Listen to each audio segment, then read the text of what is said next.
बिस्मिल्लाहिर्रहमानिर्रहीम।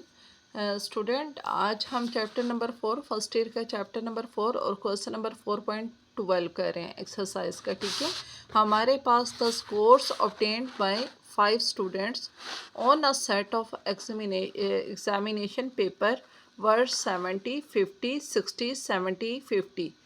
There scores are changed by. Number 1, हमारे पास ये 5 स्टूडेंट के स्कोर्स गिवन है, एग्जामिनेशन स्कोर पेपर। ठीक है, उनके स्कोर्स गिवन है। उसके बाद वो फर्स्ट कंडीशन में कहता है एडिंग 10 पॉइंट्स टू स्कोर, कि हर स्कोर में आपने 10 पॉइंट्स को इंक्रीज़ करना है, उसके बाद ऐड करना है। ठीक है, उसके बाद दूसरी ऑप्शन में कहता है इंक्रीजिंग ऑल स्कोर बाय 10%, कि हर स्कोर में 10% का इंक्रीमेंट करना है, इंक्रीज़ करना है।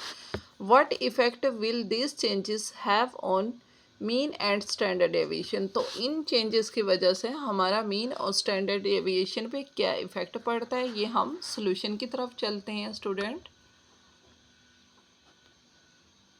बिस्मिल्लाहिर्रहमानिर्रहीम। देखिए, हमारा 4.12 का हम सॉल्यूशन करने लगे हैं। तो हमारे पास सबसे पहले क्या है, फर्स्ट कॉलम में हमारे पास एक्स के स्कोर गिवन है। ठीक है, जो मार्क्स उसने कितने ऑब्टेन किए एग्जामिनेशन पेपर में, इन सब का सम लिया तो 300 आया। ठीक है, अब वो उसने फर्स्ट कंडीशन में बताया था कि हर स्कोर में आपने 10 को ऐड करना है, हर स्कोर में इंक्रीमेंट करना है, यानी कि ऐड करना है 10 को। तो ये 70 स्कोर हैं, तो इसमें 10 का इजाफा किया तो 70 + 10 80 हो गए, 50 + 10 60 हो गए, 60 + 10 70, और 70 + 10 80, और 50 + 10 60 हो गए। इन सब को ऐड किया, सम किया, तो क्या है हमारे पास 350।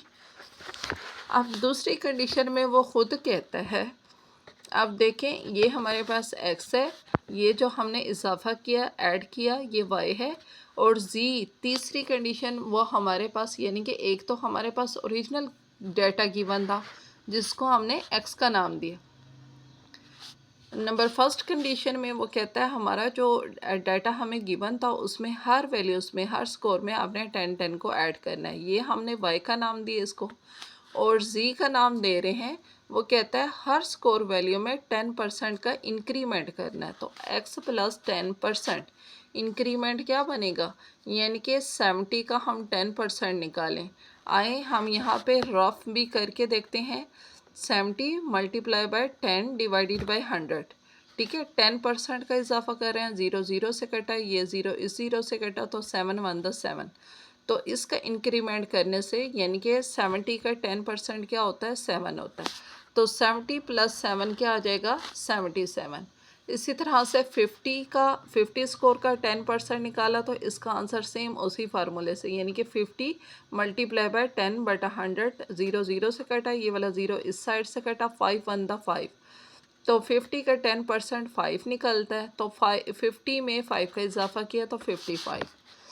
इसी तरह से 60 का 10% क्या होगा, सेम उसी फार्मूले से, 60 × 10/100। तो 0 0 से कटा, ये वाला 0 इस 0 से कटा, 6 1 द 6। तो 60 का 10% 6 निकला, 60 में 6 का इजाफा करें तो 66। 70 में जब 10% का इजाफा किया तो 7 आया, 70 + 7 77। 50 में जब 10% का इजाफा किया तो 5 आया, 50 + 5 55। इन सब को ऐड किया तो 330। ठीक है, अब हमारे पास नंबर ऑफ x, y और z तीन हमारे पास गिवन है। हमने इनके 1 बाय 1 मीन और स्टैंडर्ड डेविएशन फाइंड आउट करने। उसके लिए हमें x का स्क्वायर का कॉलम चाहिए, y के स्क्वायर का कॉलम चाहिए, और z ऑफ स्क्वायर का कॉलम चाहिए। तो ये x स्क्वायर का कैसे निकलेंगे, मतलब 70 का स्क्वायर है, 50 का, 60 का, 70 का, 80 का। तो हमारे पास x स्क्वायर की वैल्यू ऑब्टेन्ड होंगी, जिसका सम क्या है 18400। ठीक है स्टूडेंट, उसके बाद y के स्क्वायर का कॉलम क्यों निकाल रहे हैं, ये सारा प्रोसेस हम स्टैंडर्ड डेविएशन के लिए करने जा रहे हैं। तो y स्क्वायर की हल वैल्यू हो गई, यानी कि 80 का स्क्वायर, 60 का स्क्वायर, 70 का, 80 का, 60 का, इन सब का स्क्वायर लिया तो हमारे पास y स्क्वायर की टोटल वैल्यू क्या आई, 24900। उसके बाद जी स्क्वायर कैसे करेंगे, 77 का स्क्वायर, 55 का स्क्वायर, 66 का स्क्वायर, 77 का स्क्वायर, 55 का स्क्वायर। ठीक है, वो हमारे पास जी का स्क्वायर आ जाएगा। इन सब को ऐड किया तो हमारे पास 22264 आ गया। ठीक है। अब हम सबके मीन और स्टैंडर्ड डेविएशन फाइंड आउट करने हैं, तो उसके लिए सबसे पहले हम 4x के लिए करने जा रहे हैं। तो 4x के लिए यानी कि x के स्कोर्स के लिए जो हमारे पास x की वैल्यूज़ गिवन है, तो उसके लिए मीन ऑफ x क्या आएगा, summation x divided by n। Summation x की वैल्यू हमारे पास 300 डिवाइडेड बाय नंबर ऑब्जर्वेशन 5 है, 5 को डिवाइड किया तो 60 मीन आया। और स्टैंडर्ड डेविएशन हमारे पास फार्मूला क्या होता है, समीशन x का square divided by n minus summation x over n whole का स्क्वायर, और उसका हम स्क्वायर रूट लेते हैं। आगे हम चलते हैं इनमें वन बाय वन हम इसकी वैल्यूज़ यानी कि एक्स स्क्वायर की हम डाटा की वैल्यूज़ इसमें पुट करेंगे, और जहाँ पे समीशन एक्स है वहाँ पे 300 यानी कि समीशन एक्स की वैल्यूज़ पुट आउट करके और एन की जगह हम 5 पुट करके हम स्टैंडर्ड डेविएशन नेक्स्ट पे फाइंड आउट करते हैं। अब देखिए स्टूडेंट, हमने स्टैंडर्ड डेविएशन में one by one values put की, तो स्टैंडर्ड डेविएशन ऑफ एक्स हमारे पास 8.94 आ गया। ठीक है। इसी तरह से फॉर वाई के लिए हमने प्रोसेस करना है, तो उसका भी मीन निकालेंगे और स्टैंडर्ड डेविएशन मीन का वाई बार समीशन वाई ओवर एन इसकी वैल्यू पुट करेंगे डिवाइडेड बाय एन की, तो 70 आया। इसी तरह से स्टैंडर्ड डेविएशन ऑफ वाई यानी कि summation Y square over N minus summation Y over N whole का स्क्वायर, और उसका स्क्वायर रूट हमने पुट कर देना। ठीक है स्टूडेंट, उसमें वन बाय वन हम वैल्यूज़ पुट करेंगे और स्टैंडर्ड डेविएशन ऑफ वाई हमारे पास 8.94 आता है। इसी तरह से फॉर जी के लिए हम प्रोसेस करेंगे, वो हमारे पास जी बार समीशन जी ओवर एन, इसका मीन हमारे पास 66 आ गया, और स्टैंडर्ड डेविएशन क्या है, समीशन जी का square over N minus summation G over N whole का स्क्वायर, और इसका स्क्वायर रूट।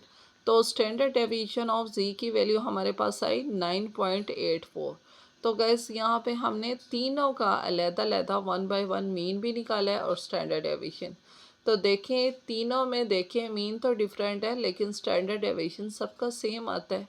ठीक है student, thank you for watching. I hope so कि आपको समझ आ गया होगा। अगर फिर भी कोई चीज़ समझ ना आई हो तो आप गाइस मुझसे कमेंट्स में भी पूछ सकते हैं। ठीक है, थैंक यू फॉर वाचिंग। अपना बहुत ख्याल रखिएगा। अल्लाह हाफिज़।